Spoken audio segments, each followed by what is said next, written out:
நோன்பு கஞ்சிக்கு அரிசி, ஹஜ் புனித யாத்திரைக்கு மானியம் உள்ளிட்ட பல்வேறு சலுகைகளை வழங்கி சிறுபான்மை மக்களின் ஆரணாக திகழும் முதலமைச்சர் செல்வி ஜெயலலிதாவுக்கு இஸ்லாமியர்கள் நெஞ்சார்ந்த நன்றி தெரிவித்துள்ளனர்.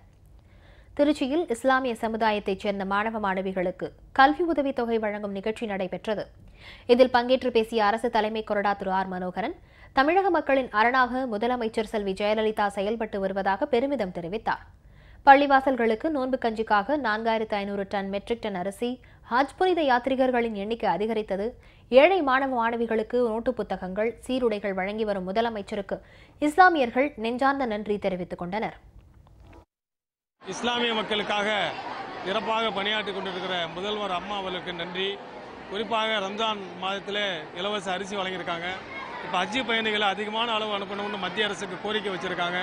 இது போன்ற இஸ்லாமிய சமுதாயத்துக்காக நிறைய குரல் கொடுத்த அம்மா அவர்களுடைய பணி தொடர வேண்டும் என்றும் அவர்களுக்காக இந்த இஸ்லாமிய சமுதாய வாழ்த்தும் நன்றியும் தெரிவித்துக் கொள்கிறேன்.